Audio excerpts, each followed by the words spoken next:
I will upload to YouTube, guys. But it'll be 2 separate videos, the Nova and the Learn to Play. Alright, Terran versus Terran. Now, the highlight of Terran versus Terran in the early game is pretty much Reaper and anti-Reaper. The most dangerous builds early are just heavy Reaper builds, like going for proxy Reapers or getting Reaper Hellion. And you pretty much have to go for it. Thank you. No love for the new sub. If I missed it, especially if we were playing Nova, but thank you for that. $2 donation, and I assume sub as well. But yeah, I'm going to be going for a gas first, and then we're going to be getting a barracks behind. I'm going to be scouting very early. Say before 1 minute is when I'm sending pretty much as every race. I'm just going to send an SCV out. Oh, the volume's good, by the way. Is the music too loud? I don't want it to be too loud, but I like my music. But yeah, the gas first will allow me to get Reapers, and then after that, Factory as well.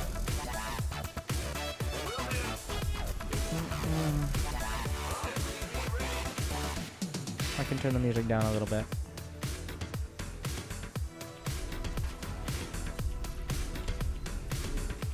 But he actually scouted near the beginning of the game with his SCV coming up.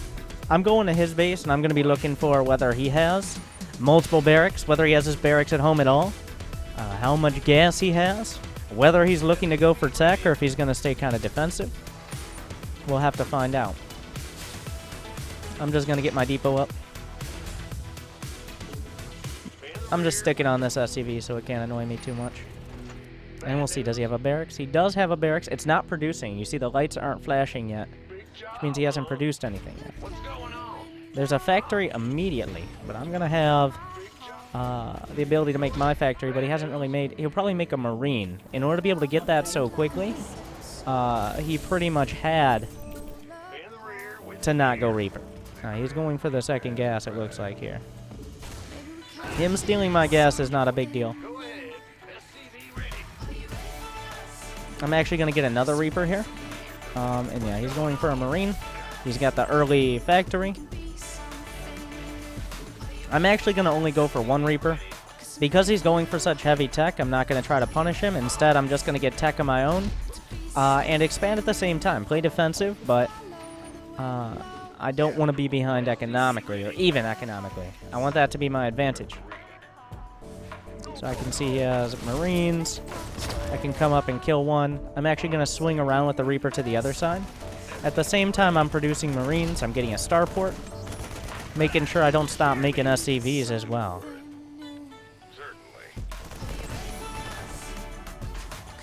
I'm hotkeying in my second base, setting my camera locations as well. That's what I use to flip between the bases, as you see. We're getting rid of this gas. I'm getting Hellions. And I'm going to determine if it's going to be Banshees right now. You see a command center at a similar timing. He's not building out of this factory, but he does have the tech lab here. So that's very important information. I'm going to go ahead and get my gas so I can potentially go for tanks and Banshees of my own. Well, not Banshees. I'm going to be going for... Oh, I switched up my hotkeys. For, we were just playing Nova Covert Up, so... But yeah, as Terran, I like my lift hotkey to be F. Is one of the few changes I make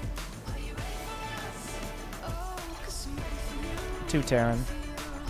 But I see the potential for Banshees. I'm getting a tech lab here. I'm actually adding on some racks as well. But we've seen pretty much what he wants to do. I'm going to continue making Vikings. I'm mining with everything in gas, and I want to see if he's going to get Banshees here. That's all the information I want. I immediately scan, because that's actually super important to know whether he's going to go for it or not. We see there he's not. He could just make... He's not necessarily going to attack at all. There's a chance he doesn't. Oh, yeah, I switched up several hotkeys, didn't I? I used Q for patrol as well. But yeah, we see he has an expansion, which indicates he's not necessarily wanting to attack me immediately. And we also see that he has tanks, which could be just be very defensive. Oh, he went for a Liberator. So that means he probably didn't plan on doing a direct attack. What he wanted to do is some harass to get ahead economically, but without risking his army. So I'm going to scan once again. I know I've scanned already, but yeah, you see there he's sitting back. So what I'm going to do, I see this. I see he's going to want to expand and get a good economy. So I'm going to sit back, get my upgrades. I'm going to get stim, my +1 ranged attack as well. I'm still producing tanks. Of course, I need to be making supply depots as well. I can now drop some mules. I want to make sure I have scouting here. Thank you, King Cohen. Welcome back. 5 months in a row.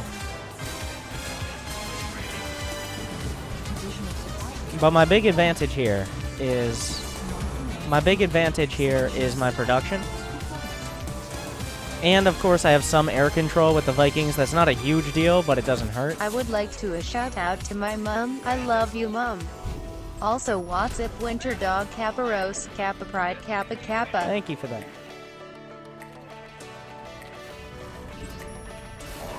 Alright. I'm actually going to go get my 3rd command center. I'm going to try to take control of these watchtowers. I'm getting a reactor on the starport as well, and we're going to want to go towards the medevacs.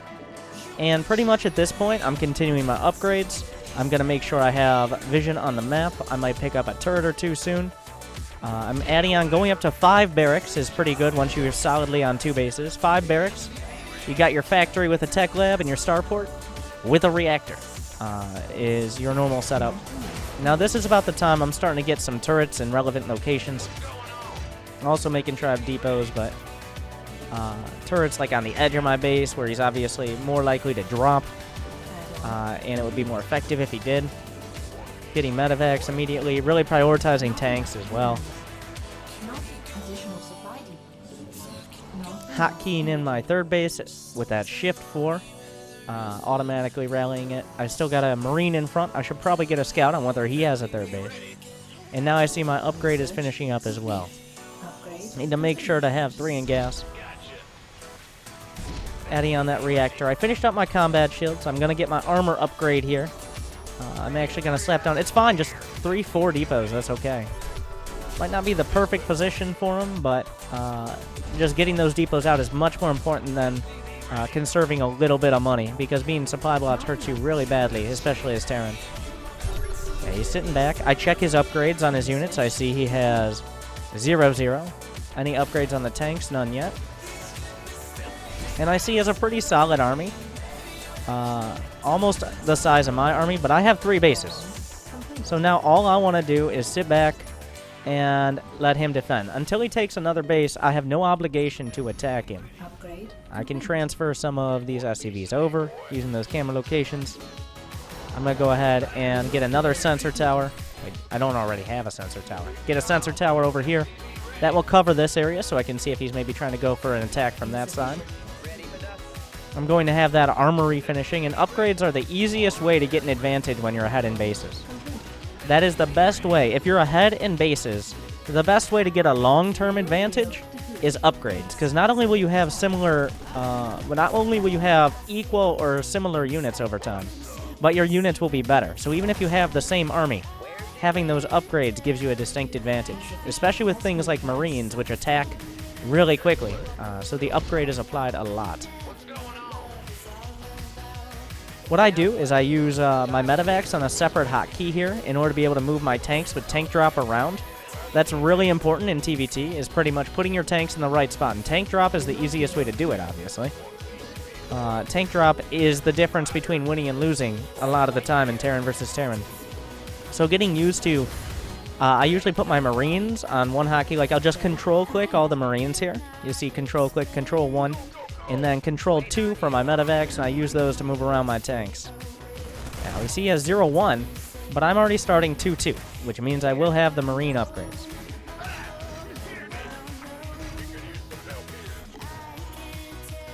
Alright, he's got his sensor towers up, but they're not quite as good coverage. As we get to this stage, which is we both have tanks, we both have sensor towers and defenses, then I'm adding on production now. Get another factory, get another 2 barracks, get another base. These are the best options to start. Yeah, I've got a lot of Marines. Honestly, I could maybe think about doing a drop or something like that. I don't really need it. It's more about just building the unit composition, making sure all my hotkeys are set up. I'm going to send out more Marines just to make sure I don't get caught off guard. I'm adding a few more turrets on. Most of my energy is being used on scans now in order to determine where he's located. Because being out of position is being dead in TVT. That's pretty much it. What I'm thinking about doing right now is swinging around to that left-hand side.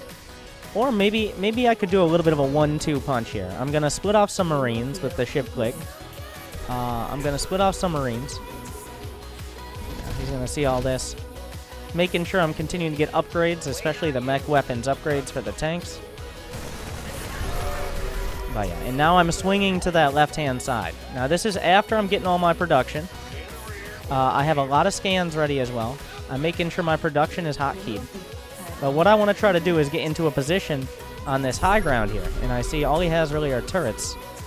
And if I can do that, I can easily potentially take out that base. Yeah, I see his army's not moving across the map right now. So I bring this up. Upgrade complete. I'm going to take my base as well. But I'm at 200 supply, so I'm okay with losing some of this. I'm actually going to stim to take down the rocks. We're going to see what he does with his army here. This is actually really convenient, because that was 4 medevacs, and that is expensive. And the beauty of getting in a good position is you can just win the game sometimes.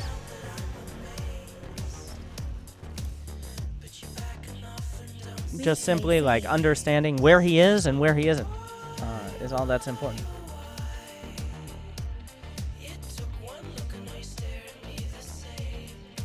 At that point, we had pretty much similar armies. Mine was a little bit bigger, but position is worth a bunch of tanks.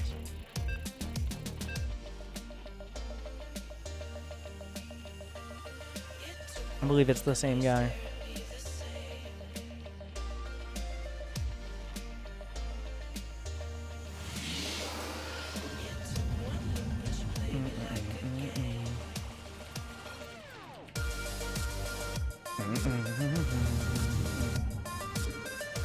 Alright, so Protoss versus Terran. It's the same opponent, a similar style of map. It's a pretty defensive map. So, it's pretty easy to set up a defensive choke point, which is why, like on King Sejong, you don't have as many direct attacks past the 2 bases.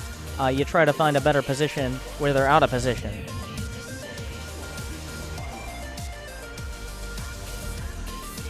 Alright, as it comes for pylons, pylon placement is really important in every matchup. You need pylons to be able to defend against drops, against harass, and against direct attacks with Photon Overcharge, which is your best spell in order to defend and all of that. I'm going to be scouting with my probe before that 1 minute mark. If I was on a larger map like Frost, a 4-player map, I would be scouting earlier. But I should be able to get in before his barracks wall is up and get the information as to whether he wants to be aggressive or if he is more defensive. I'm going to go for the gas. I'm going to get my cybernetic score, and then pretty quickly after that, as long as he's not being super aggressive, I'm going to take my Nexus. I do not want him to take my gas geyser. That would actually hurt me a lot. I'm not going to mine from this gas, but I didn't want to give him the opportunity to steal it with his SCV. Was what I was trying to avoid there. I'm just going to get my second pylon. This is to defend the other side of my mineral line. It looks like he's already walled off very early. That can sometimes be a tell. But yeah, this gas geyser I won't use until after I expand. I'm just chilling to see if he has... It looks like he does have a Marine, which means no Reaper. Which means he could potentially be going for very early tech, but he doesn't have a proxy barracks, so I'm not especially worried. It's actually better to just have that expansion as kind of a foothold, so that way you don't get cut off from any other bases. Yeah, I'm getting the gas now. I'm going towards that 16, which is optimum mining. You can actually go up to 24 probes on a base and still get a return on your investment in mining. But after 16 probes, which is why it says 16 out of 16, is when each probe returns less for the amount of time it spends mining, if that makes sense. Like, probes 1 through 16 will give you 100% of minerals, where Okay, he has a Nexus. He has another barracks on the way, so that gives us an idea. I'm just going to go for the robotics facility, and I'm going to Chrono Boost Warp Gate. But yeah, every probe past 16 returns a little bit less in the way of minerals, which is why it's better to have 16 on 2 bases than 24 on 1 and 8 on another.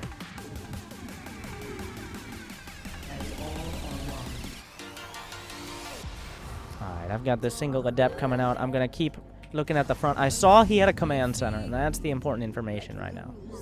I'm also going to go for my Twilight Council. It's going to allow me to get Blink Stalkers, which are the best way to deal with things like Liberators early on, but still have a way to deal with a ground army. I'm working on getting up to a few more gateways, because if I only have one gateway, what's the point of Warp Gate then? Just one gateway is not going to cut it. He can't land on a Shade. That's getting a little bit fancy there, but I'm going to throw the Adept Shade in, and we're going to run away. Yeah, cancel the Shade and walk away. Go back to my base and get an Observer.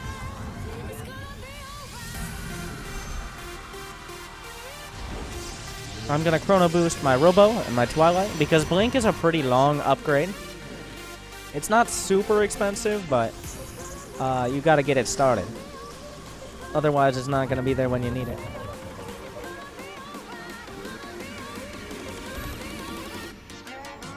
I'm going to get 2 observers here. One observer is for looking at what he is doing. One observer is for helping to protect me against things like Widow Mines. And just seeing if he wants to attack in some way. So I'm getting that Blink. I'm working with the Robo. I can go up towards Immortals, and I'm going to see what kind of tech he wants to do early on as well. Going to get some gas, get another pylon here. This pylon is going to be for drops and Liberators and anything that can get behind that mineral line.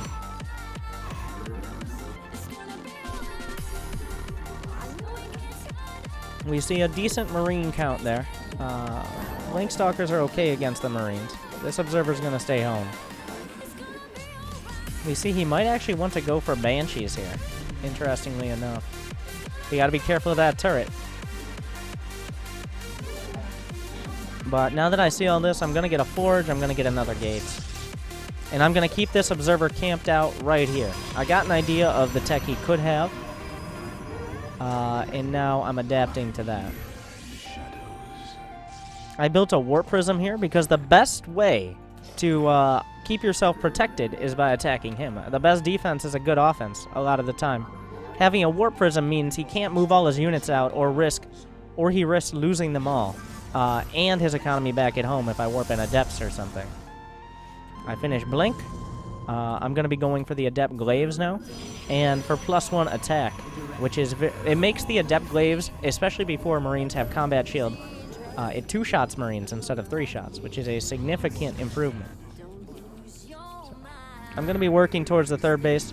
At this point, there's no reason to make anything but Blink Stalker, like Gateway units in general. I'm making some Immortals as well to complement. But I'm going to be going for Adepts, Stalkers, Sentries, until he tries to take another base, pretty much. I have this Warp Prism waiting. I want to try to load it up with some Adepts as well, if that makes sense. And as he moves out, I want to bring the Warp Prism in. Yes, this is the perfect timing to bring in a Warp Prism. If he actually moves out, did he scan for that army? He has a Raven.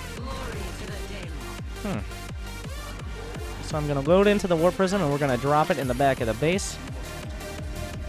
I'm going to make sure I have everything I need. I should actually get some more gateways as well. This Immortal probably shouldn't be doing that.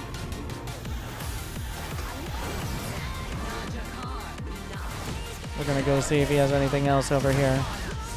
Looks like his entire army is still here, so... Since he's still at home, there is no reason I need to worry too much about an attack, obviously. I still have a few things out on the map that can help me scout it.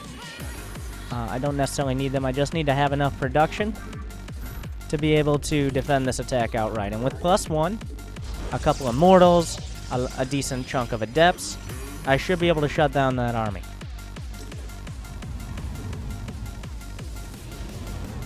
Another option I could use is going to not Liberators, Disruptors. Might not be a bad option. Getting his base set up over here.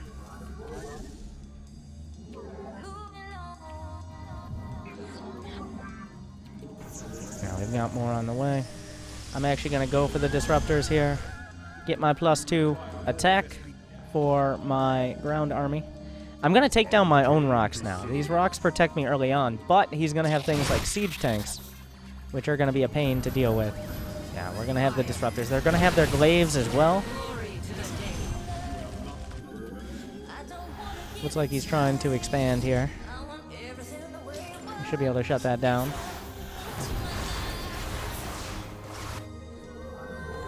Moving the observer in. He actually canceled it, which is pretty convenient here. Yeah, we still see a big chunk of bioforces there. I usually hotkey my Warp Prism on 6, which is a little bit away from my production. Because I'm not using it every second. I'm using it every once in a while, though. We finished up the Robo Bay. I can start getting disruptors, because once he gets enough medevacs, there's a chance he just goes right through my units. And now this is the perfect opportunity for the Adepts to move in. I'm making a disruptor right now. I'm going to make some pylons at the front. A few overcharges at the right time are going to make all the difference. We'll see if he goes home or not. I don't think he will, but even one disruptor can make all the difference here. Looks like he's over here. Looks like he wants to move down this way. I'm going to reposition my Blink Stalkers with the most lazy way in general. We can use some force fields to bite this off. It's sometimes better to go meet him on the open field than to... We can throw the shot out here. Do some decent damage as well. And that's the power of disruptors. So at this point, just focusing on making sure I'm spending my money. I mean, I've already done some damage with the Adepts on this side. I honestly forgot about the Adepts, but they've delayed the base. But yeah, disruptors are quite powerful. I like to hotkey my disruptors on 3. Because, of course, you want to control disruptors separately from your main army. It's very important, otherwise the disruptors will go out in front and get themselves killed, which is not ideal. But at this point, I can counterattack. Now it's pretty much going to claim the victory. This is just crossing my T's, dotting my I's, and firing off another couple disruptor shots, but it's relatively unnecessary. I could easily transition into like Stargate for Tempest, stuff like that.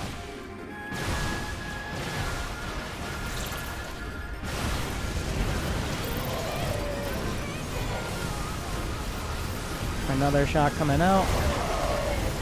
We can get on top of the medevacs here so they can't escape. Is the best thing to be targeting down.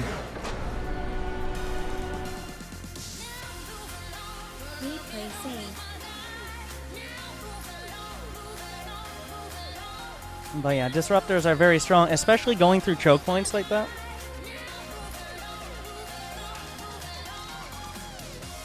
Going through choke points like that as a Terran is incredibly risky, especially against sentries and disruptors and the like.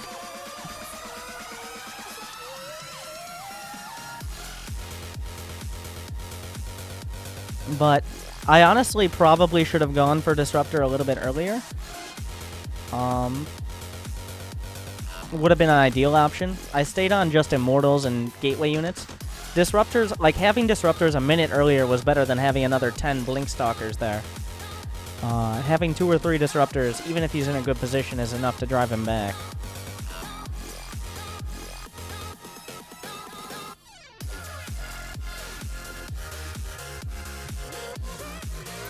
But that's just the strength of being able to expand regularly as well. A lot of Protoss players make the mistake of thinking they can't expand. That's the biggest mistake. The most important thing, you'll watch players like Showtime is a good example of this. Showtime will expand like when he doesn't even have units, because by the time that expansion is finishing, he'll have units to defend, he'll have the overcharge, He expands earlier than you think you would ever be safe to defend it, because if he expands that early, he forces his opponent to kind of respond to that.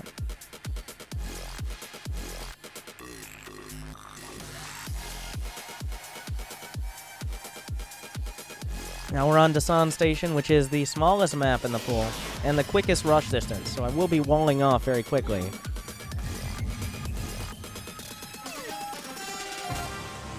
Thank you, Krabby. Welcome back 9 months in a row.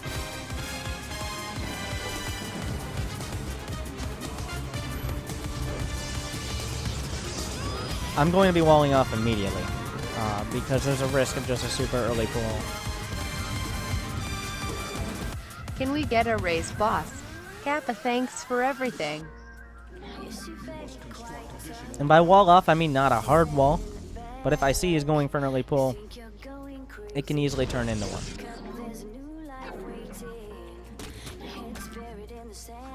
He does not have a spawning pool first, so I don't have to worry about a super early attack coming in. No, back. Will he expand first? Maybe to the gold base? That is very risky for him. Alright, I'm going to show you how to do an early pressure. I'm just going to go for 2-gate Adept. And on this map, in these positions, I mean, on this map in general, the map rush distance is so small that it's going to be nearly impossible for him to have enough in time to reasonably deal with it. It's going to cost him a lot just to deflect the Adepts. And if he spends too much money dealing with Adepts, then he won't have money to actually have an economy, which is, of course, the trade-off in StarCraft.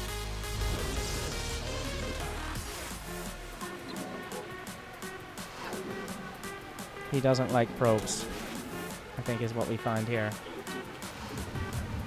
But yeah, immediately going to go for 2 Adepts. I could add on a Mothership Core as well.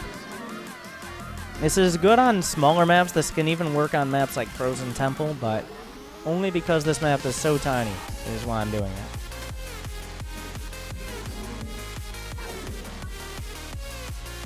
I see his gas. He hasn't mined enough for Zergling speed. You can see it's not upgrading yet as well.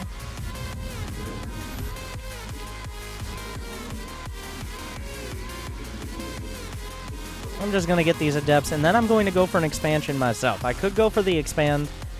I'll go for the expand on the gold base, because my plan is to take map control with these Adepts. And map control means, like, if he moves out, he's at risk of either taking a lot of damage, or he's just going to die outright. So, I've got the Adepts hotkeyed here. And I'm going to shade in towards the main. I actually didn't have anything to respond to these Zerglings yet. But at the same time on the other side, I need to make sure I'm targeting down the drones, though. That's very important. Because if I'm just targeting the queen, I won't actually kill anything pretty much, so. I've killed several drones. That is a roach one in there. That's something to point out.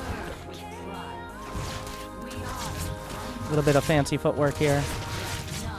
But we've taken his drone count down significantly. So. He does have a roach one, so I expect at least a couple roaches to be coming across soon. I'm getting this gas as well.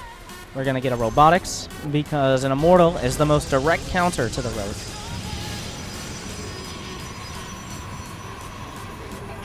And I'm going to mine with a decent chunk of probes. I'm confident I can hold this base. If I wasn't confident I could hold the base, then I wouldn't transfer these probes down so early.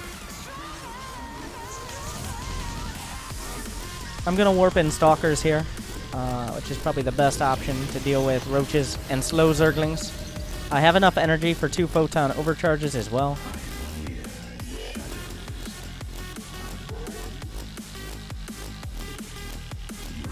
So I'm just making sure I have everything set up, and I can defend. Get a bit of a ghetto wall over here. It's not a perfect wall, but it doesn't have to be. Not if those are the units he's making. I can send the Adept out as well. Get these gas geysers. I have a lot of mineral income because of it being a gold base. A gold base, for those who don't know, you return 7 minerals per trip, as opposed to 5. Like a normal blue mineral patch returns 5. So you're mining 40% faster with the same amount of workers. The difference is gold mineral bases have 6 patches, as opposed to 8. So the potential income of a gold base is the same as a blue base, but you can do it with 40% less workers. And that is the big advantage of having a gold base, is being able to kind of jumpstart your economy. He hasn't really attacked. He's probably had to drone up a bit. I'm going to go ahead and warp in some stalkers now to finally deal with this. He does have speed down here, but I can just sit back for now.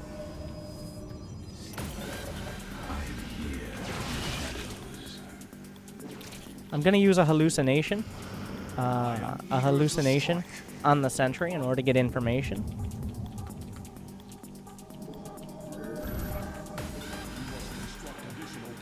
We see he has a lair. Does he have another base back here? He does not. He has a lair done, but he doesn't actually have any tech. He's not upgrading roach speed.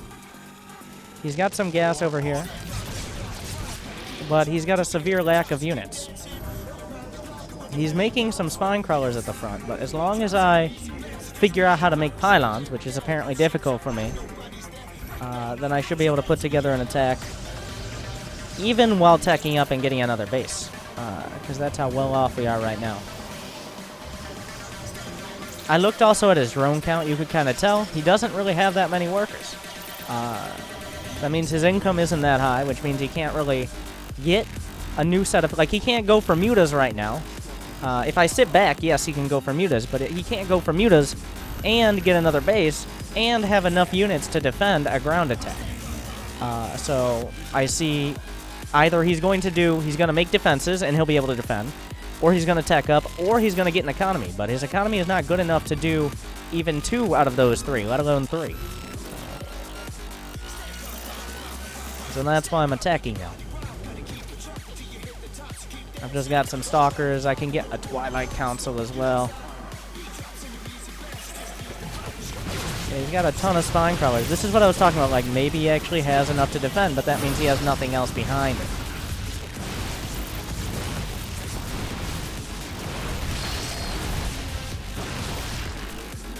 This much commitment to roaches means he has very little commitment to anything else. So I'm going to sit back. I'm going to regroup a little. I'm going to get some more gateways up. I could go for disruptors, or I could go for almost anything, but I can also just continue warping in stalkers, because that should be fine as well. I think charge isn't a terrible option right now. I've got a warp prism done, but I can just warp in near the front as well. I think we're not going to get too fancy here. I'm just going to go for the frontal attack. Get an observer to clear up some creep.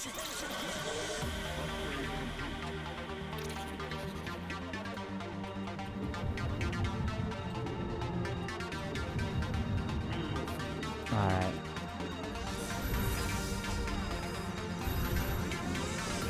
Another quick warp in. I get supply blocked for days. That's one of my biggest mistakes, even in Masters.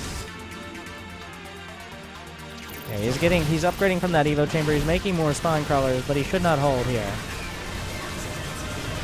I don't even care about micro in this fight. It's not important. Every time a stalker dies, I warp another in. I'm going to get a little bit closer, so all my stalkers are firing at the same time. But yeah, I'm not worried about whether I'm target firing anything. I'm worried about spending my money and making sure I'm warping in. Because even if I save 3 stalkers with 6 micro, it's not going to make up for warping in 6 more.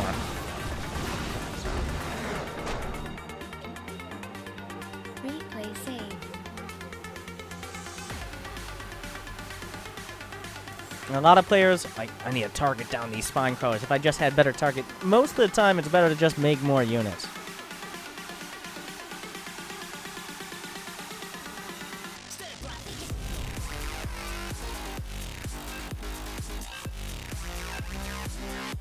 After the next game, I'm gonna take questions for 3 or 5 minutes. By the way, if you guys have questions, especially newer players, I'll do my best to answer them after the game on any race.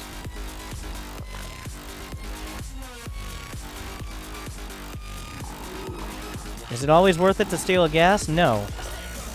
But on occasion, like against a Protoss player who's expanding, for example, is a good time to do it.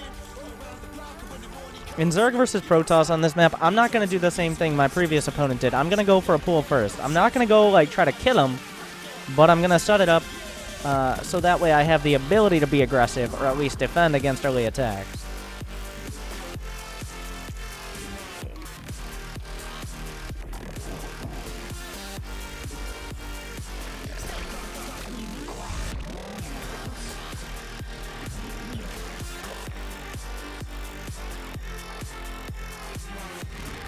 Alright, I'm getting my gas, I'm getting my spawning pool, so I have access to Zergling speed and potentially roaches afterwards, which are probably the best option for an early attack.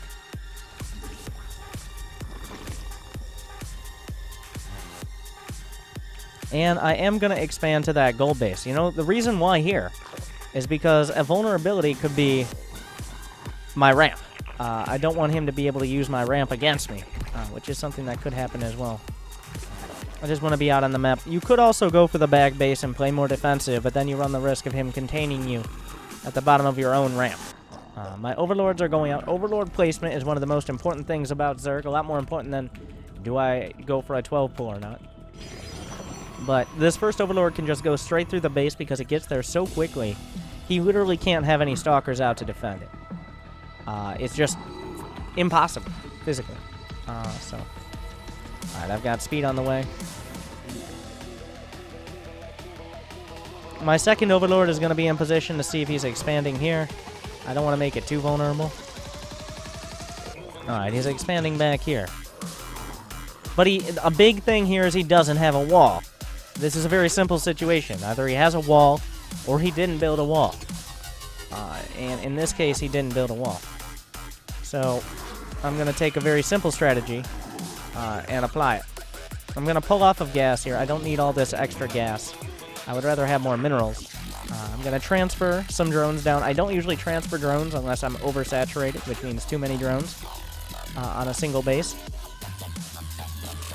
But if he doesn't have a wall, then I can just run Zerglings then.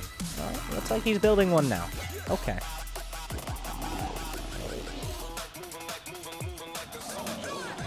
So with that, I have a couple choices here on what I want to do. I could take another base. I could go for roaches.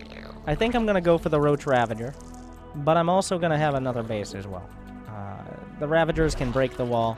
I'm only going to have 8 lings, but 8 lings can still do a lot of damage early while I'm still getting... Okay, before I attack, I'm thinking, am I going to get supply blocked? Do I have my larva injects? If I have creep spread, have I done my creep spread? Because I don't want to attack and then bank up 1,000 minerals while I'm attacking. That would be terrible. So, I'm going to get this gas. I'm going to get a second gas for Ravagers. And that's... I'm just going to run by all the way to this base. We're going to get an evolution chamber here. And just take a look at everything he's got. I'm making drones as well during this. So I get a few pickoffs. I don't need to worry too much. Like, if these lings kill a few extra drones, that's cool. But I don't want to delay anything else I'm doing in order to make that happen. Yeah, I'm going to be able to get a few drones, but... We see right now he doesn't have anything that really threatens me right off the bat. But what I'm going to do is start making roaches, and then after that I'm going to be making Ravagers. Because what I saw... Now, it's also important what I saw in his base. And all I saw was gateways. Gateways, and Zerglings, and all of that. What? No. Ravagers and Zerglings are some of your best counters against gateway units. Of course, Ravagers are very gas heavy. And minerals are pretty... Zerglings are pretty cheap on minerals.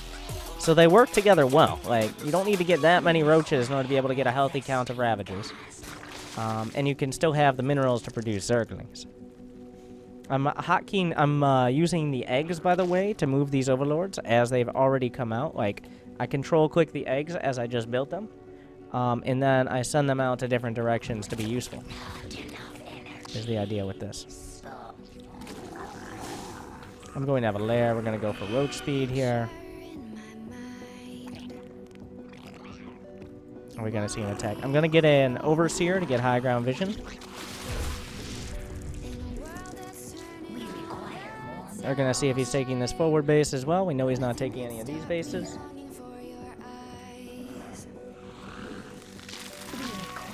And I'm getting some Ravagers here.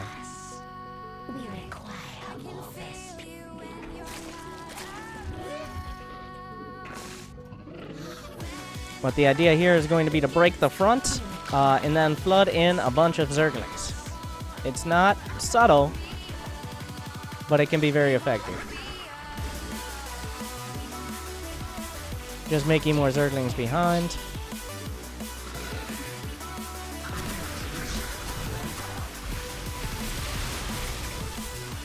Remember that Ravagers can break force field, by the way, as well. If you shoot the Ravager shot on the force field, it breaks it. So that is very convenient. Even that Stalker's coming up, but he's already lost a lot here. He has a single Oracle to help do damage. 3 Robos. Not an ideal choice. I mean, it would work out in the long run, but now we have too much stuff in his base, unfortunately for him.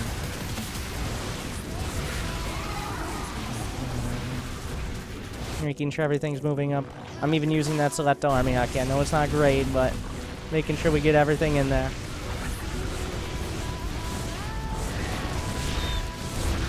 Get the overcharge pylon. And now, I mean, the game is won.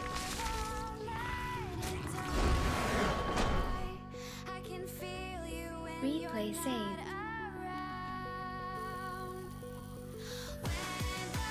Obviously, you don't want to have one pylon powering so much of your potential. But also, he didn't really realize that attack was coming at all. He didn't really have any scouting because he made so many gateways early on. Gateways don't do much for you, especially if you're not being aggressive. It's better to have things like Robo or Stargate. Alright, if you guys have any questions, especially lower level players, use @WinterGaming to highlight the questions. Try to keep it kind of concise and explain what races you're talking about. Don't be like, how do I beat mech? How do I beat mech on King Sejong Station as Terran? Is a better question. By the way.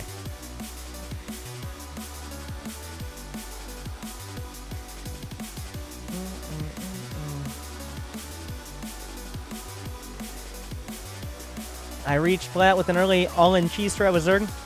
How do I become a legit plat level player? There's no better way than to just play. You just play more games.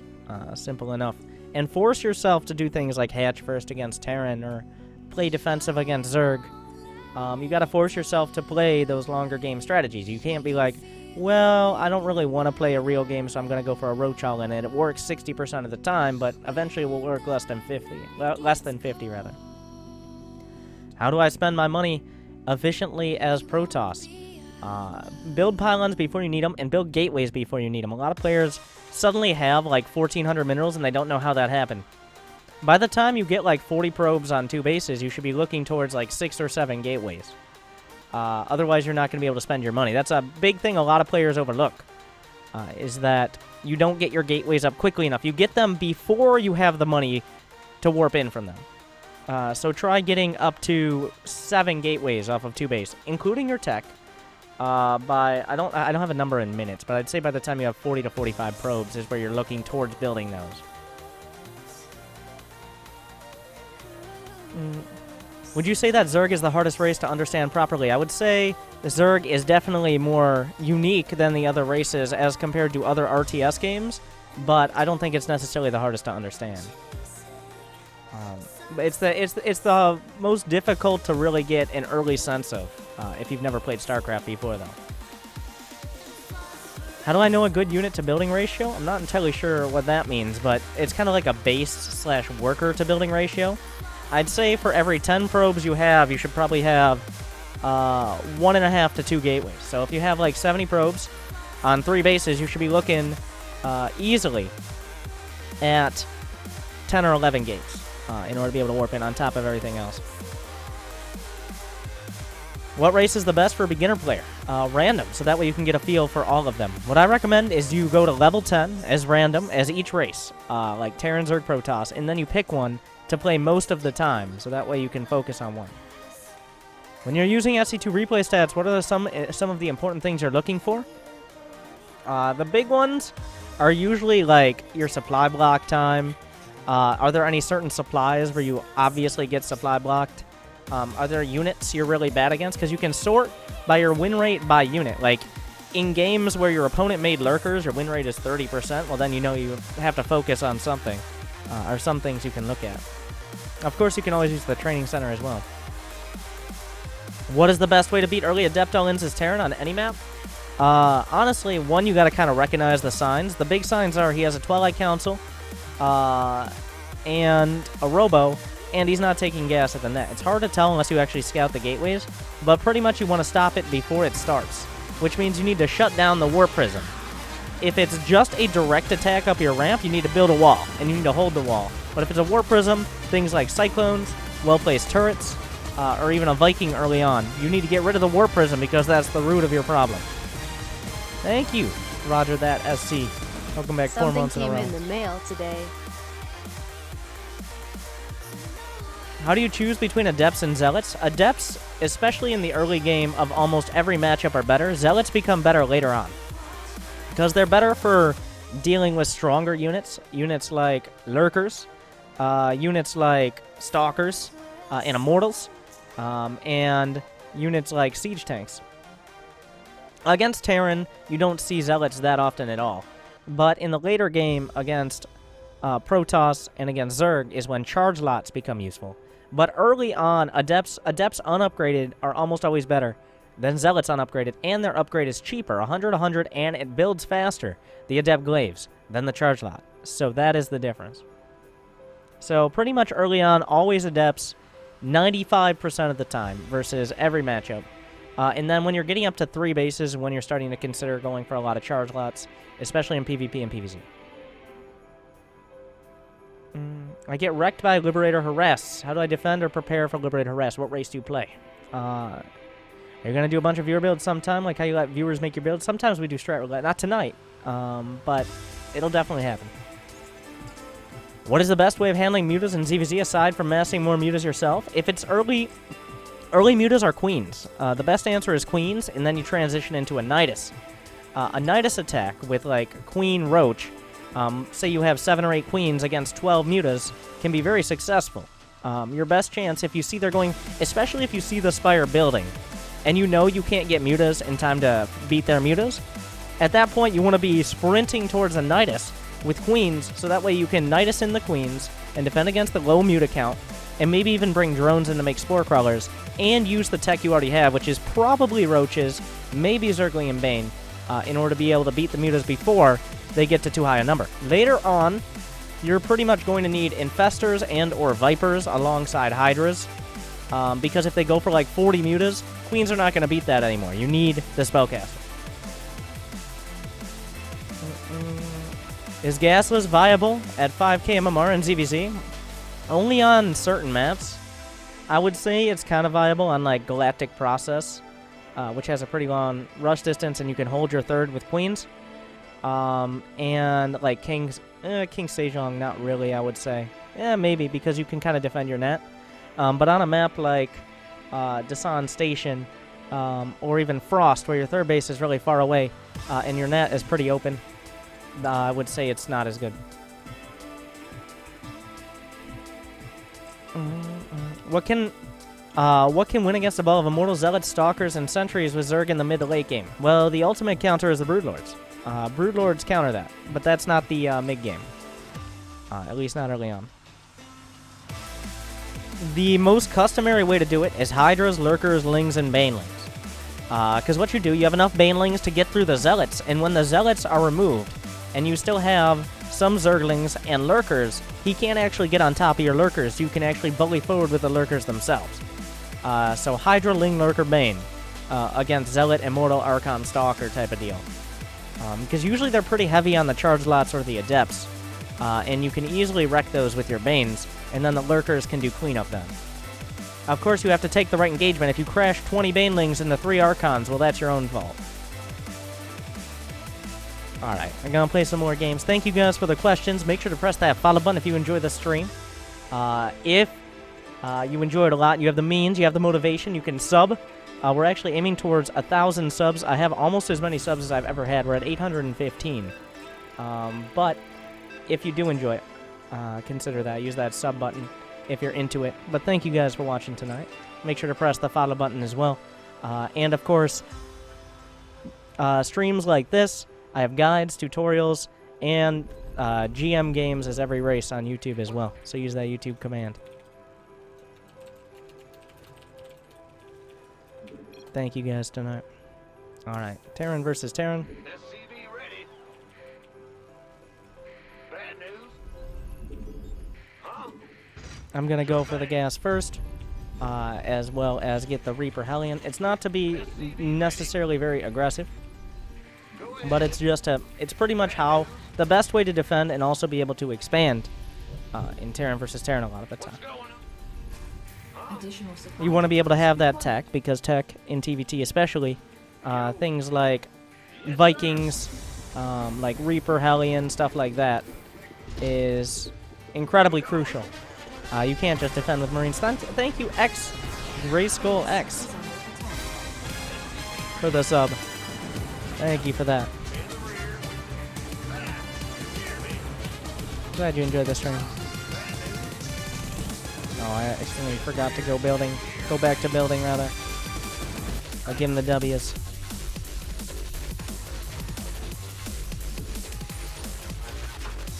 He's coming back for more. He scouted very, very early. I am going to go ahead and scout myself. I should have scouted a little bit earlier, but I got thrown off a bit.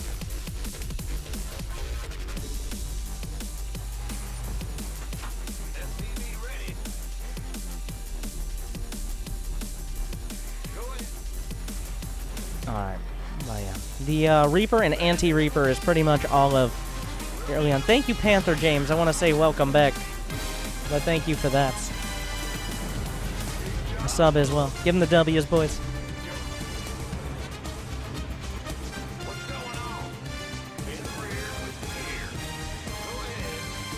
I want to go see if he's going for a dramatic amount, is the word I'll use, of barracks, but I see the expansion.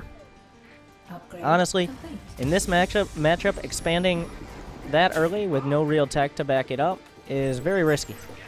I could potentially just win the game with Reapers and Hellions, even though I'm going to be going for an expansion myself.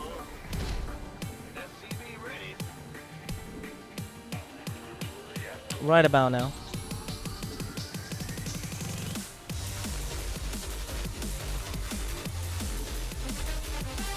Thank you, Zarito168, for that sub as well.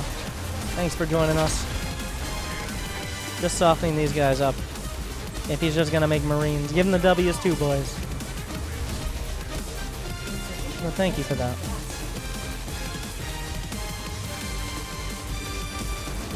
So what this is also going to open up is complete map control, pretty much, once you have the Hellion Reaper, especially against what he's doing. Just because he has nothing that could ever attack me.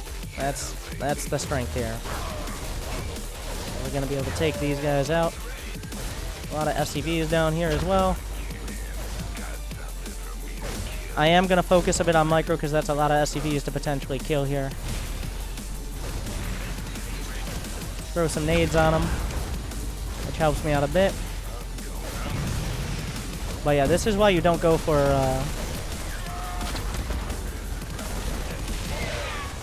the one racks expand like that. It's just a simple build order thing. It's just you can't do that, or you'll take a lot of damage and potentially die.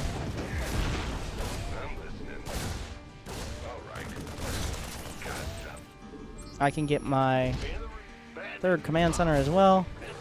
I've still got 2 Hellions in the base. A little bit of fancy micro, but this is one of the situations where I'll just sit back and micro for a while because it's a game-winning move.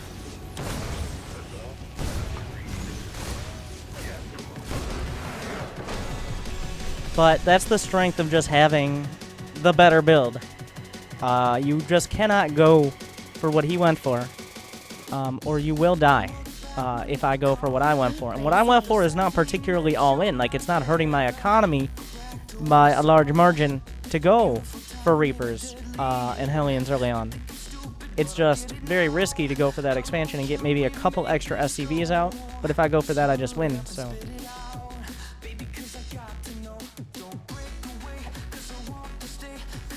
The average gold APM is not 50 to 60 or 80. I would say it's more like 100. It's not like I'm blazing right now as well. But, of course, you'll find players with 350 who are spamming it out, and you'll find players with 50 who are beating them. So.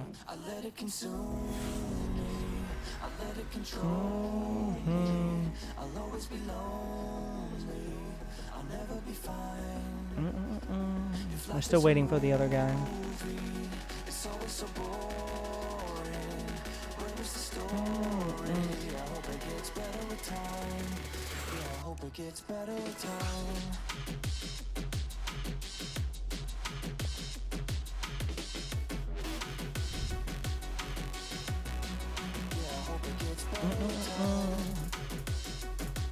What do you think about ladder anxiety? I mean, a lot of players are very stressed out to play. I know that. I think the actually scene when you're going to get promoted has helped out a bit. Not necessarily that much. But I think the easiest way is to just kind of realize, like, you suck really hard. You suck. Like, nobody cares if you're tier 1 or tier 2 gold, alright? The only way to get better is to play more, so you can suck slightly less then. And that's how it goes. And then 30,000 games later, no. But the only way to get better really is to play. No matter how many of my guides you watch on YouTube, no matter how many pro games you analyze, if you play one game a day, you're never going to improve as fast as someone who plays 10 times as many. So.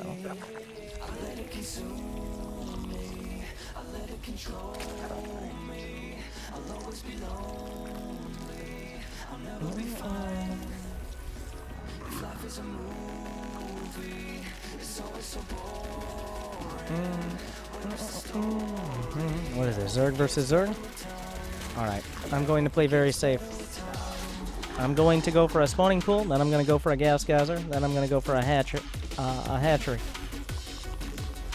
So I'm going to have all the pieces in place, but I'm not doing it super early. My intention, also I'm making this spawning pool in a place where I can put a queen next to it to help wall off against Zerglings. I'm not just slapping down the spawning. It's actually pretty important to think about where your spawning pool is going to be. Because it is a defensive tool.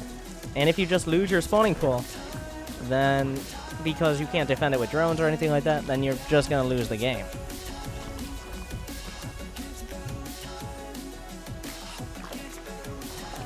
Alright. So my first Overlord is just going directly across. Sometimes you'll have players who will send their second Overlord off to the side if they're going to try to do a sneaky Zergling runaround. But the second Overlord eventually ends up on his side of the map as well, so I can cover all the potential angles that he could be moving out. Now I see this Overlord. This is pretty important. Assuming this is his second Overlord, which is should be. Because seeing that Overlord at that time, yeah, I see two Overlords, and they're out at the same time as my Overlord. So what, right? But the fact he made his Overlords at the same time as I made my Overlords means he did not go for an early pool. He's not going for the early attack. And I know that because if you wanted to go for a pool before you get your first Overlord, the Overlord is delayed, and it couldn't be there by that time. It literally just physically could not be there. So just by seeing that Overlord, I've already determined that he's not going for an early pool, that he can't have a bunch of Zerglings in my base before my Zerglings are out, and I'm safe. And now I confirm it again. I see the creep at the second base, and I see he's already expanded, even a little bit earlier than me.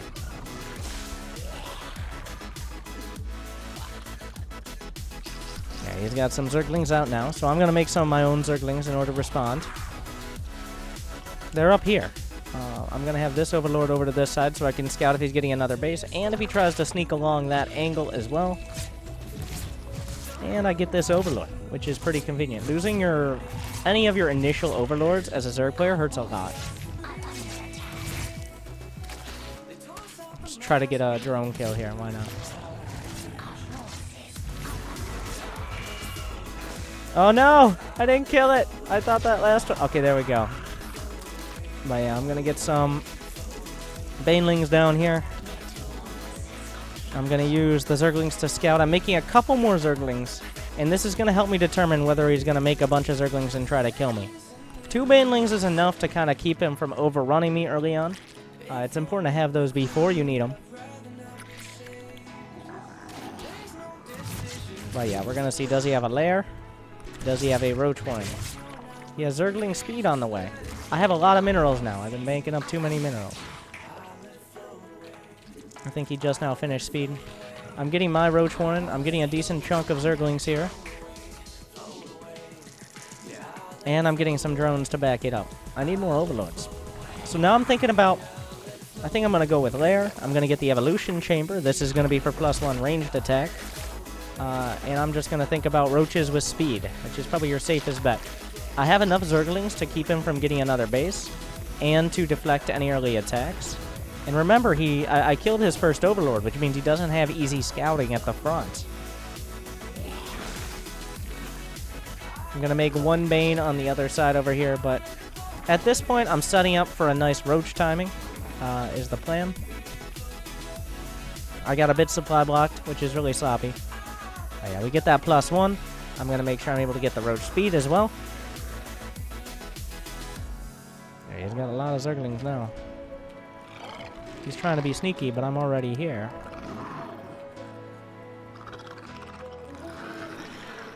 Is he going to run away this way? I'm going to get a single spine crawler here, because it looks like he wants to be more aggressive than I do. Especially with Zerglings. With Zerglings, the big thing is making sure you just don't outright die. He might have snuck around the other side, but he didn't.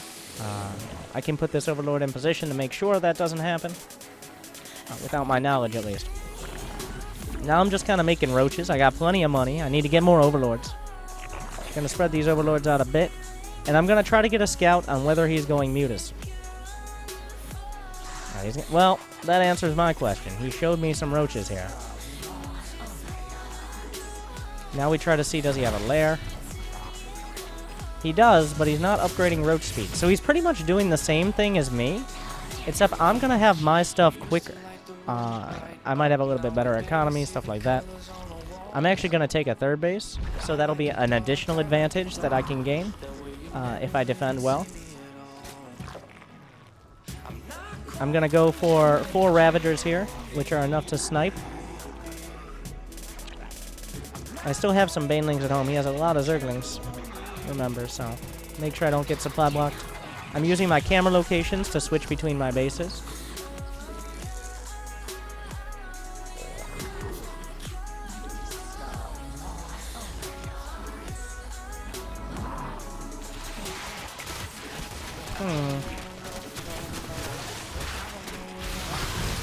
Cancel this base. I gotta restart it now. I have a sneaking suspicion he's going to try to take his base now that he's seen I had mine. A lot of players will be like, oh, a 3rd base, that's something I can do. So we'll have to see if he goes down that road.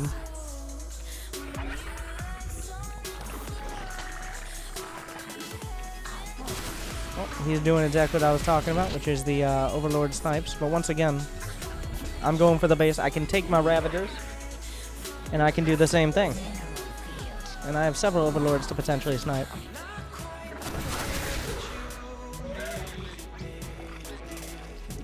I still have okay map vision. He has the +1 done. Make sure we get all those injects. I'm going to keep most of these Overlords back now. They don't need to be out there vulnerable.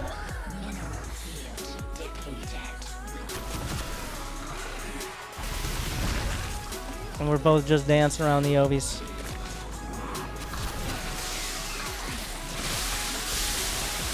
We have some of these, but that's not a big deal on either side.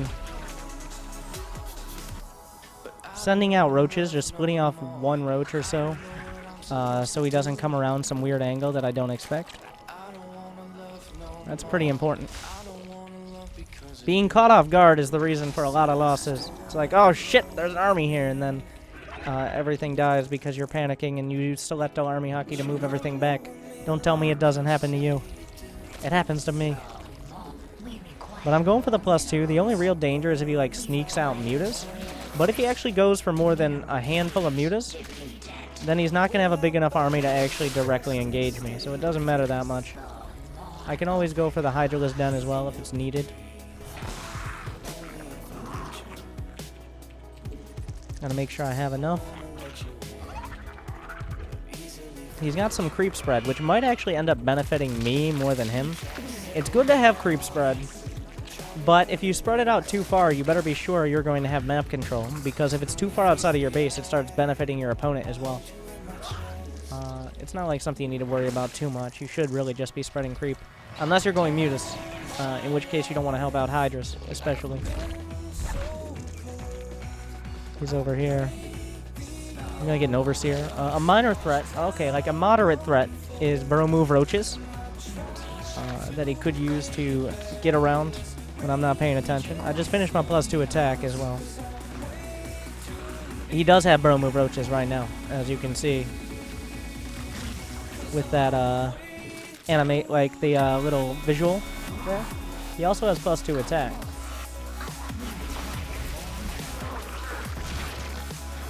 So he's about even on that count.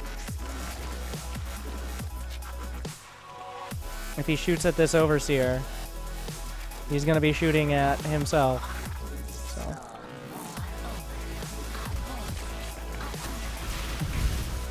He doesn't want me to see. So now we play the positioning game pretty much.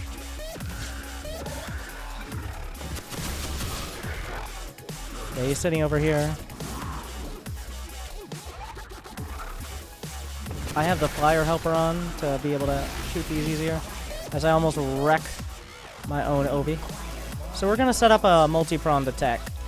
I'm going to do this now, because this could be an even fight, is what could potentially happen. So I don't want to commit my army where I could potentially lose, because attacking up is very difficult against Ravagers. So that's why I have this counterattack coming up.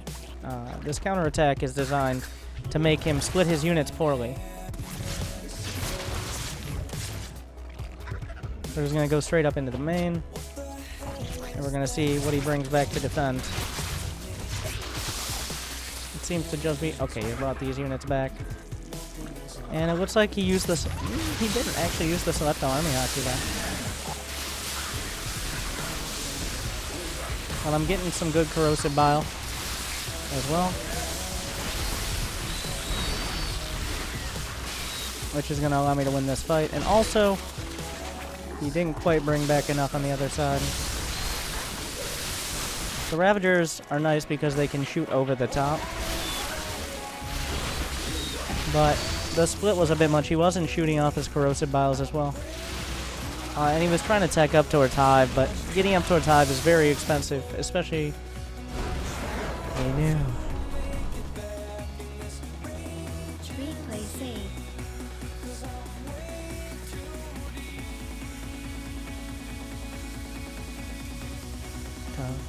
All my life. But yeah, ZDZ can kind of stabilize like that. And if you're really investing, it's the worker count that's important as well. As you see there, I just get a better worker count, so... at that point, I can't... As long as I don't take a bad fight, I should win. The best way... Now, I didn't get into this point because I was confident that I would have an advantage just because of my economy. But there's also an alternative. The alternative is he's even on workers. He can build just as much army and put it in a slightly better position because he's the defender. And now the best way to break him in that situation is not to try to, like, find an angle with Roach Ravager. It's not to go Hive. It's to switch into Mutalisks. The Mutalisks force him either to go Hydras or try to go Mutas himself. He has to make Spores. You can target down his Ravagers, which are very expensive. So getting 10, 12 Mutalisks out, just getting that as you're maxed out with Roaches and taking some engagements, allows you to get map control, and then you can kind of decide, do I make more Mutas or do I go back to Roach Ravager? Because it removes his defender's advantage. if you go mutilus. It breaks, effectively, the stalemate. Because if he's the defender, he's probably focusing on his units being in position while you're focusing on a tech switch with map control. Is the more appropriate counter.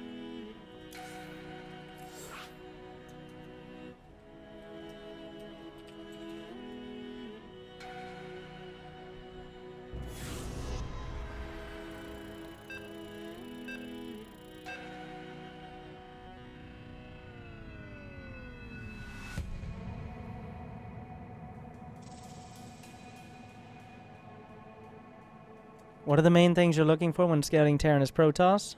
I mean, early on you're looking for what tech he's going for. Like, could he be going for Reapers? Could he be going for Reaper? Is he going to have a very quick factory? Does he want to expand? And then later on you want to see what kind of route he wants to go down, like with your Observer or Adept. Is he going to go for the quick 1-1-1? Is he going to go for maybe a Cyclone to defend or a Liberator to harass? Or is he going to go towards very quick medevacs? Are the two big options. He's not telling me his race. I'm just going to go for the Reaper expand. It's not ideal versus Terran. Oh, well, there you go. Alright.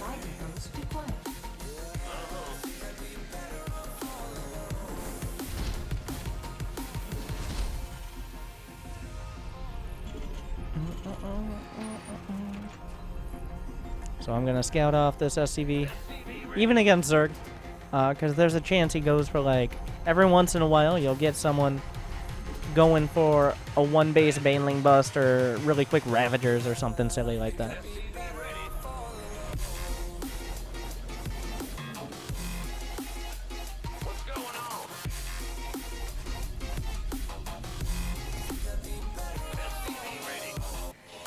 I mean, either way, Reaper expand with the wall up can work against all the races. It's the least ideal, I would say, against Terran. Usually you want to have... It looks like a hatch first, but it's a bit late. It should probably be closer to the yellow. Yeah, he has a pull up. But he's not producing anything off of his larva. So that means no Zerglings yet. So I see he doesn't have gas as well. This is very important. Since he doesn't have gas, all I'm going to do is... well, he actually can't have Zerglings across the map because he wasn't producing immediately. So I'm just going to send the Reaper out, and I'm just going to keep control. I'm going to sit back and make sure no Zerglings slip by. Otherwise, I can't have this CC ability on the low ground. That's risky because, of course, he could have Zerglings, and those Zerglings could delay my command center and fuck everything up. So what I'm doing right now is apparently not microing my Reaper. I don't care so much about killing these Lings as I care about just keeping the Reaper alive.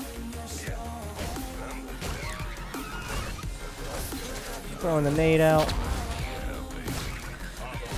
I guess if he's just going to A-move the Lings, we're just going to do this. Oh, yeah. I don't know why I had 3 idle SCVs. I should have my factory on the way as well. I'm going to follow up with a 2 medevac play, more than likely. There's a chance if he goes for roaches or something. Is my rally point? My rally point is just really bad. A Brood War rally point. Gonna immediately make a bunker after this command center as well. Just play it safe.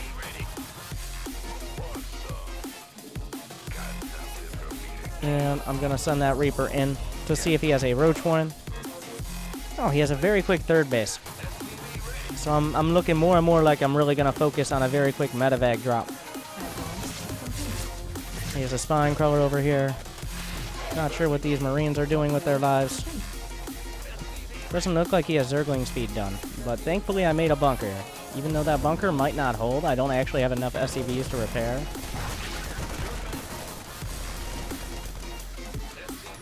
But yeah, he made a lot of Zerglings, and those Zerglings are just not going to do very much, especially without Zergling speed.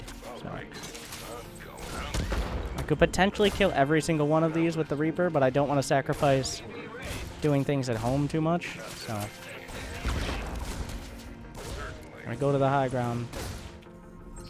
Yeah, like I need to be getting stem. That's a very big one.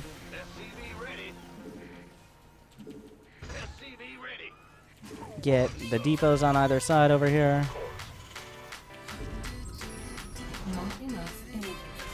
But because he made that many Zerglings, I already know his economy is not great. those Zerglings, at risk of sounding obvious, are not drones. Every 2 Zerglings is 1 potential drone. So since he made all of those, I'm not nearly as worried about making sure I do economic damage, because he's already done economic damage to himself, effectively, by making those Zerglings. Gonna flip over, go for the medevacs. I've got the engineering bay on the way.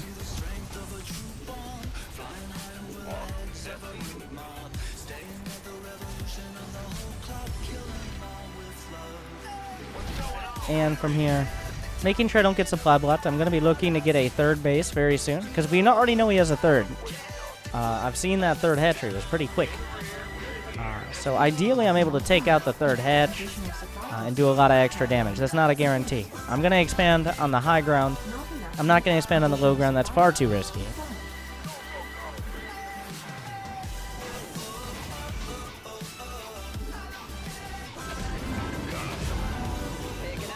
Alright.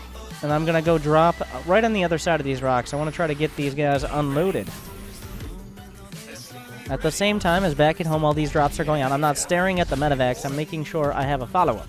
And the follow-up is not getting supply blocked, continuing to produce SCVs, all of these things. Yeah, he's going to see it here. So now we spend a little bit of time coming in. We'll see if he has any units ready. He has a single spine, which is not really going to cut it here. We finished stim. A pretty nice timing.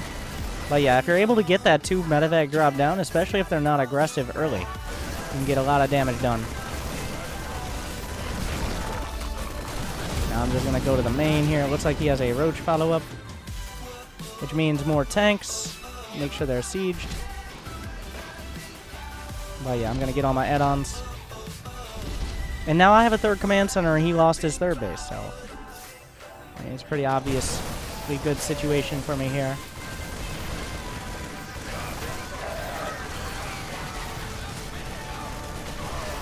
I would target down drones here, just to get a better economy, and then I'm just gonna hang out, literally, just sit over his base.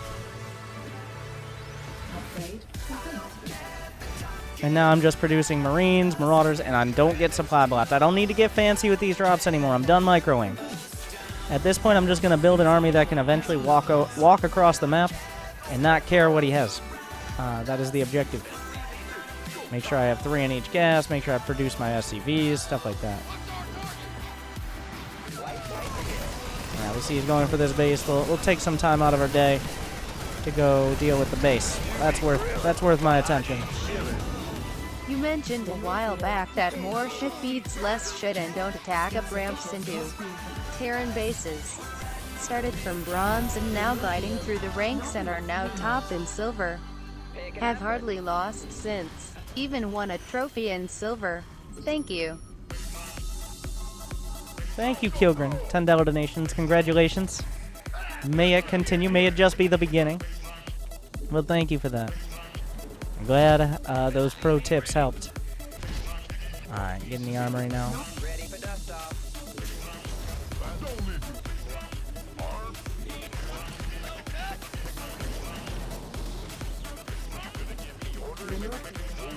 And from here, I'm just going to do a classic 1-2 punch. I don't know where his roaches are. They might be in the main base watching for the drop. But once again, before I move out, I'm pretty much spending all my money. I'm making sure everything is set up here. Now I'm going to move out with my army. And I'm going to attack that base.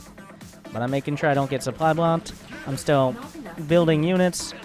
And then for the attack itself, I'm going to scan forward. We're going to see his armies here. I'm just going to drop in the main. And then attack. Yeah, he's got some roaches in position. Or not. He moved out of the way. So we can come back in. Is he at the top of the ramp? He has a few roaches, but with no upgrades. I can get upgrades back here. And then we can stim and win.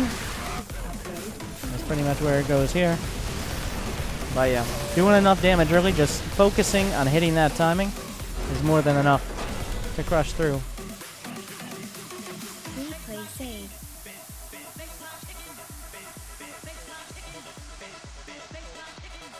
Yeah. The reason why chat isn't so active a lot of the time, we have to do this once a night because there are people in here who are professional Twitch chatters, and I'm sorry, you guys. I don't think many of you are professional Twitch chatters.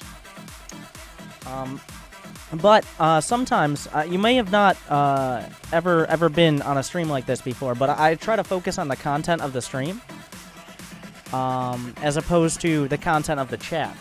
I mean, you could always have a chat where people just spam Kappa Ross. I mean, we're way above, of course, as amateur Twitch chatters. We would never spam Kappa Ross because that is just silly and trivial and mundane. Spamming Kappa Ross is something that we would do in Forson's chat, for example. But no one here would spam Kappa Ross over and over and over again just to prove a point. That would be silly. So.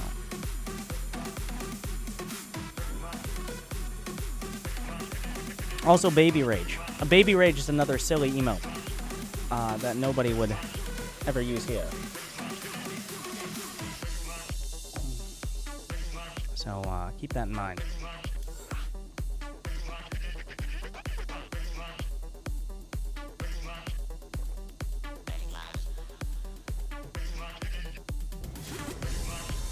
Yeah, make sure to press that follow button if you guys enjoy the stream. If you have the means, you have the motivation. We're working towards 1,000 subs now.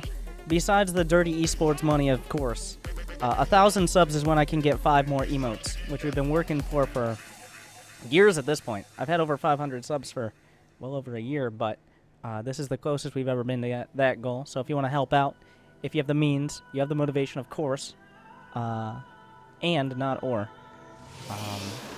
then that would be awesome. Thank you guys for watching tonight. Make sure to press that follow button if you haven't yet.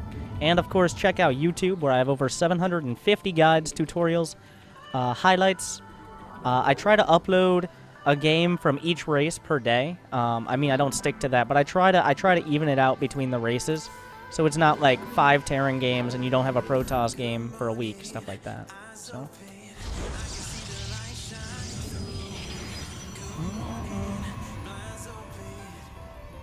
But yeah, if we can get 5 more emotes. Think of the possibilities for things we couldn't spam. Or wouldn't spam, rather.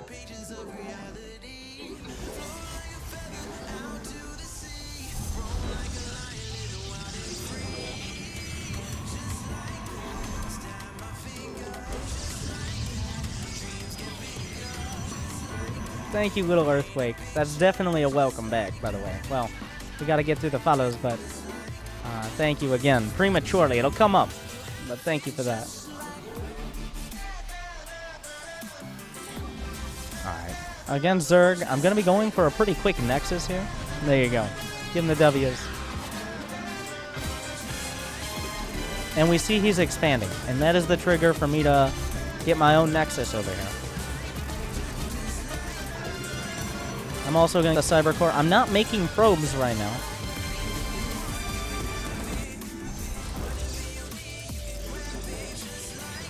And that is intentional because I want to have the money to do all of these things. But as soon as I get the Cyber Core, I go back to making probes.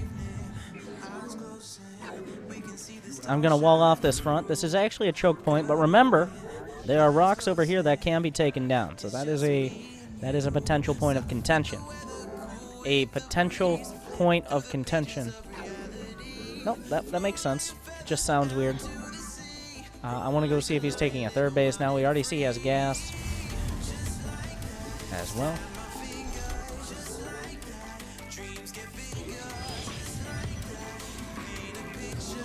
So that means he's going to have circling speed coming up relatively soon. I'm going to get my mothership core as soon as I have the gas.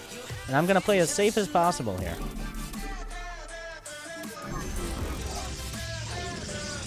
Gonna put a pylon at the back. In order to finish one, it's gonna be a little while till I can fully wall. Now there's also a risk, there's rocks here and rocks here. So he's rocked out of my base. But that doesn't mean that speedlings aren't a threat because he can get through. Thank you, Bebe4, for the sub. Thank you for joining us. Glad you enjoyed the stream.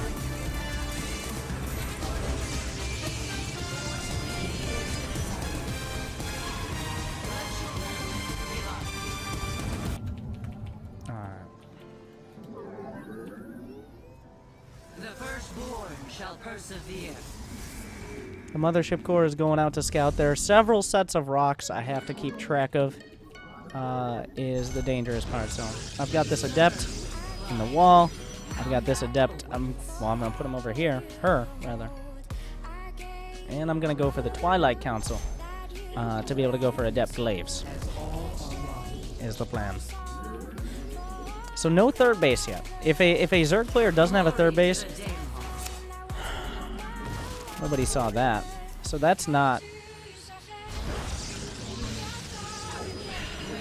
Sometimes I do that, guys.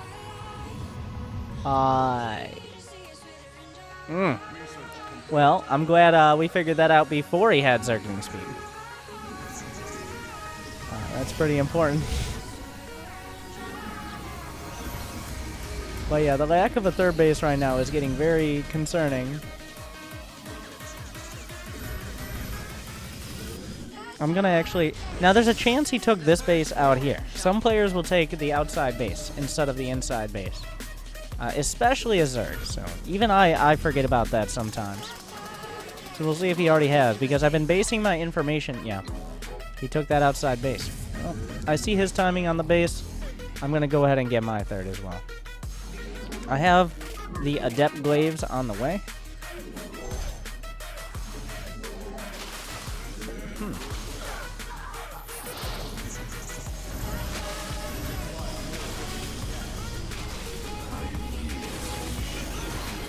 Trying to get through here is probably not worth it for him. I've got... Well, I want to get my third base started. We see his base is pretty much completed. But going for 5 roaches is actually pretty expensive that early. At this point, I'm going to hard wall off my base. I have no real intentions of an attack at the moment. I'm going to get myself set up. I'm going to make sure I have all the information. This probe is actually getting a surprising amount of it. He's not getting anything else that I need to worry about yet, but I should be able to kill this Overlord as well. So the Adept Glaives might not be the best choice. I did not assume he was going roaches. I'm actually going to warp in a single Adept. This is for scouting here. This is not to get, like, critical damage. I'm going to get my Blink out, add on the gases, get pylons kind of all around the perimeter. I saw another OV over here, so I'm going to try to take that one out.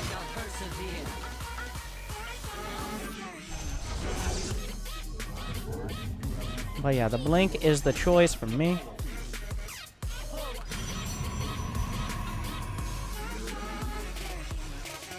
And we have to see, is he going to commit to roaches, or is he going for... Yeah, well, that looks like a commitment to me. I do have the Adept Glaive done, so I could potentially do a lot of damage with Glaved Adepts. I'm just targeting down drones here while we do everything on the other side. This Adept actually picked up 8 kills, which is a surprisingly high number. I've got the Forge done.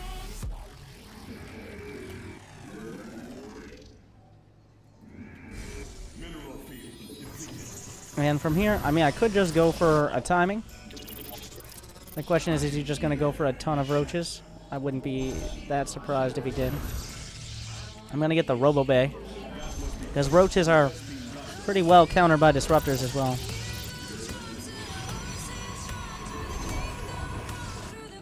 Gonna actually warp in 3 Adepts now. It seems he has not figured out this pylon yet, so... Sending out a hallucinated Phoenix to get a bead on the position and the composition of his army. I'm gonna wall this off because he could eventually take down the rocks, and there's not much I can do about that.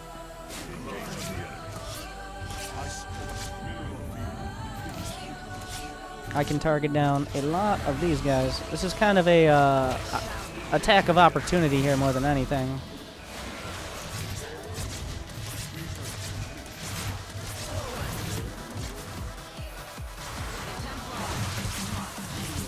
I need to make sure I'm actually building my stalkers here.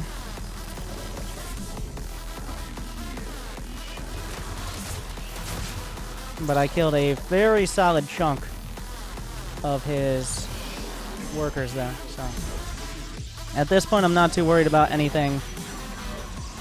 Well, about being behind economically. That is no longer a threat.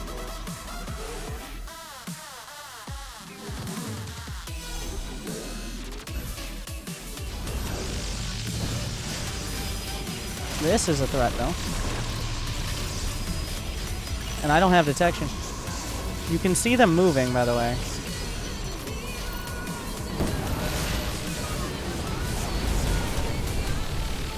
I didn't expect this.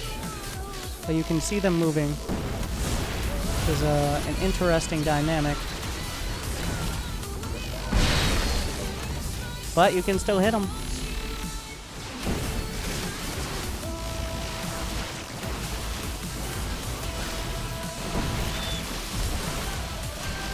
So that's an important factor. I didn't actually have detection, so that was almost a big mistake. But I was building enough army supply to be okay during this. I had a hard wall, was part of the reason he wasn't able to get into my mineral lines, which is the biggest risk, was the hard wall.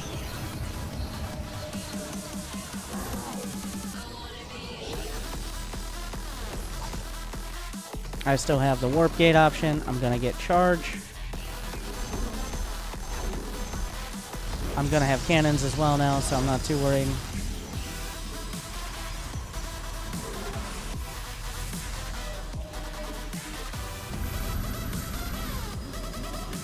Now we see, does he have that frontal gold base?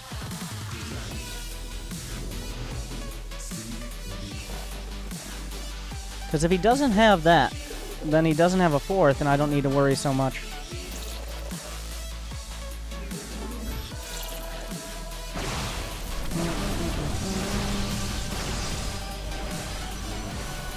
I've got my disruptors ready. Having 3 or 4 disruptors should be good. And I also have enough stalkers that if he tries to go Mutalisk, he's going to have a tough time. I mean, they can still attempt to base trade and the like, but it's not reliable.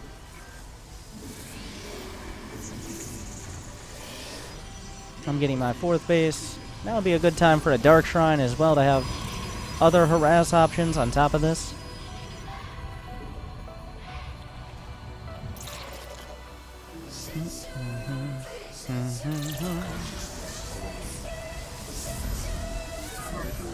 And right now, pretty much, I'm crossing my T's, I'm dotting my I's. I'm going to get my Templar archives here. Now, I did mention that probably the worst units against disruptors are Roach Ravager. So, let's see if we can catch that tail end. Nope, not this time. But we can do a simple 1-2-3 punch. So first off, I'm going to send Zealots in on the left.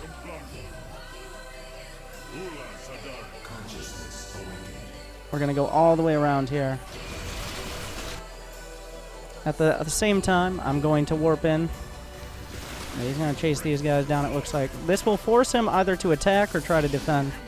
Both are the wrong answer. But I'm going to warp into the main as well. This will force his units back. So he has to defend on one side or the other. He has to take his pick, though. Going to work on the lair here. Here is the main army. I have vision of it, so maybe I can get some big disruptor hits.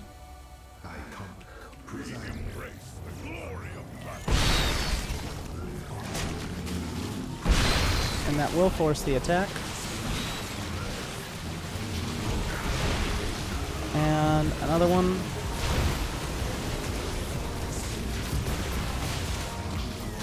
And we can warp in DTs to clean up the rest. And these zealots can come in.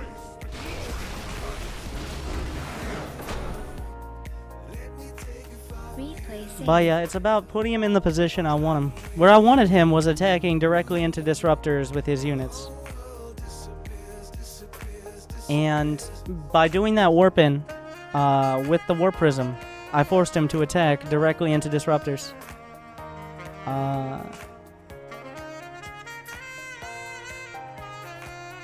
The War Prism, that's the most important use of the War Prism. The War Prism is not for doing economic damage.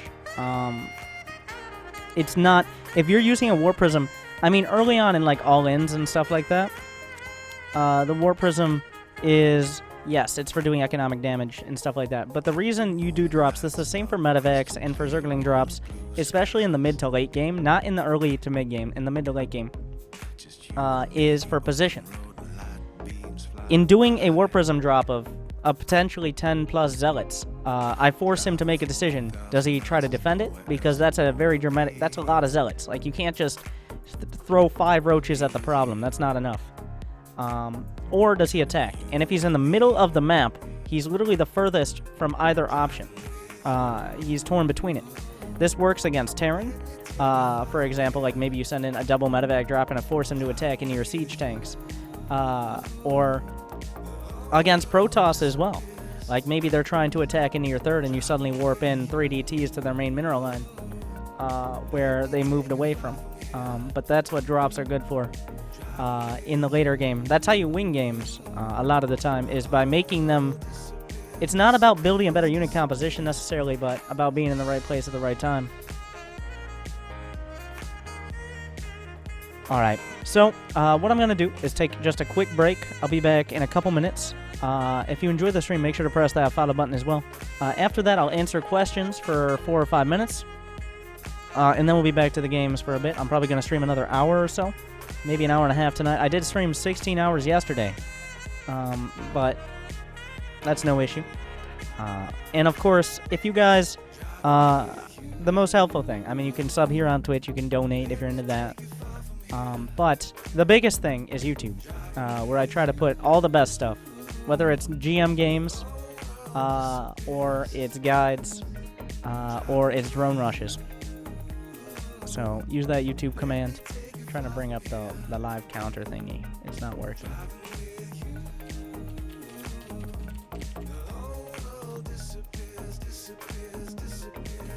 I don't know. Why is Chrome so slow?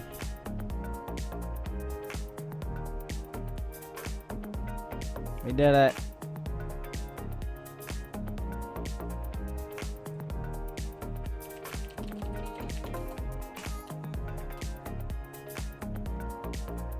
But yeah. If we could get this to 28,000, 725. There you go.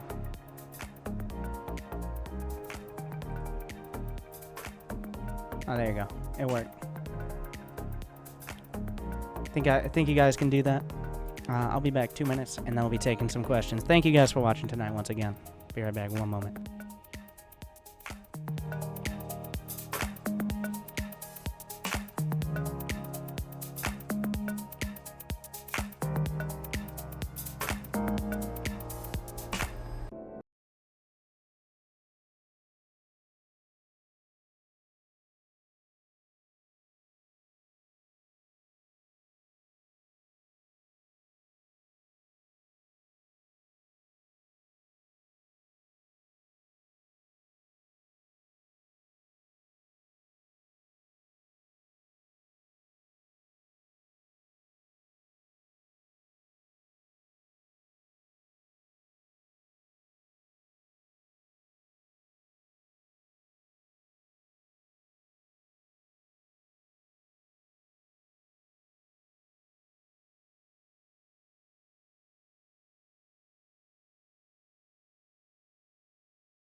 questions. If you have questions, use @WinterGaming to highlight them. Try to make them as concise as possible. And tell me, like, what races you're talking about.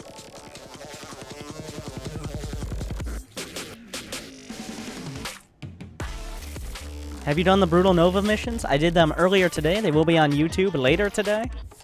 But yeah, I finished the Brutal Nova missions. I'm working on my battle timing. How many barracks should I bother putting reactors on? The usual ratio is 3/2 of... Well, it depends on the matchup. In TVT, pretty much you only want Marines. But against Zerg and Protoss, you do want more Marauders, especially against Protoss. So usually, for every 3 barracks you have reactors is 2 tech labs. But it kind of skews depending on what you're trying to do. But as to basic builds for each race, my basic guides, if you use the guides command, detail those.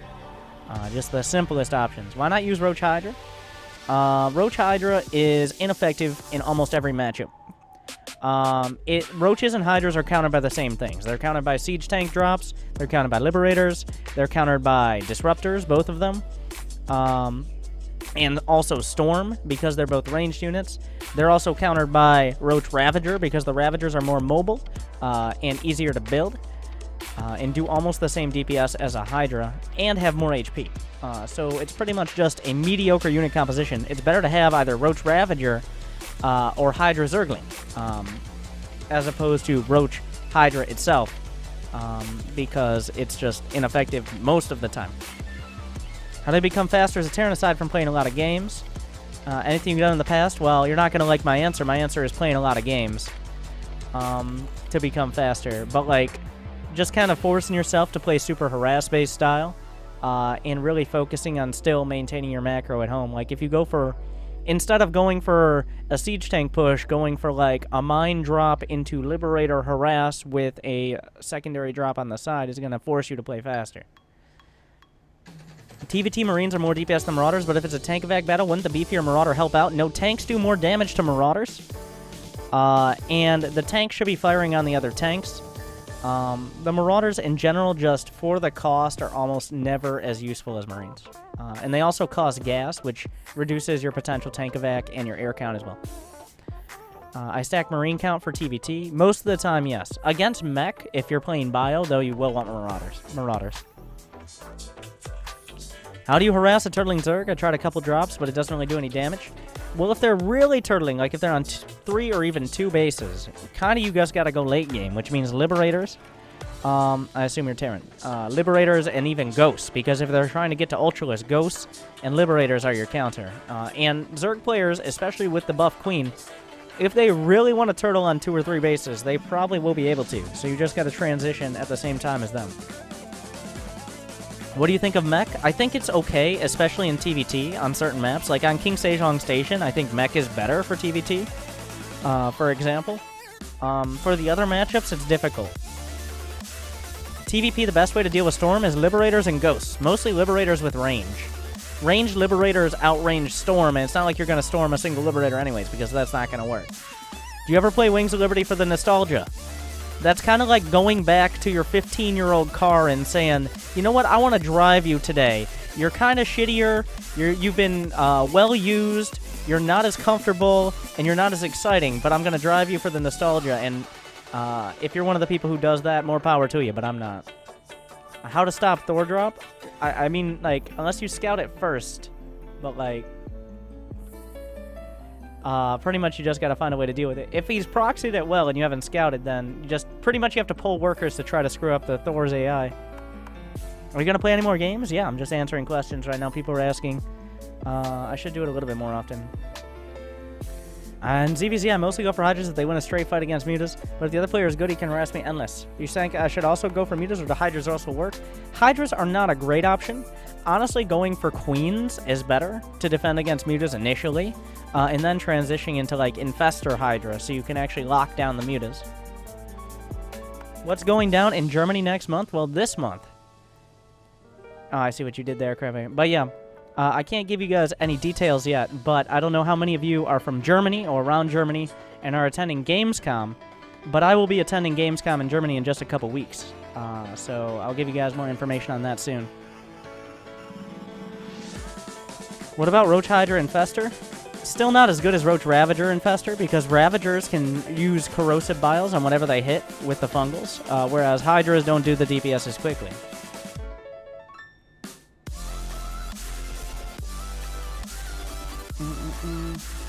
As Protoss, what is the best way to punish a failed Winamon drop? Usually the best way is to take a quicker third.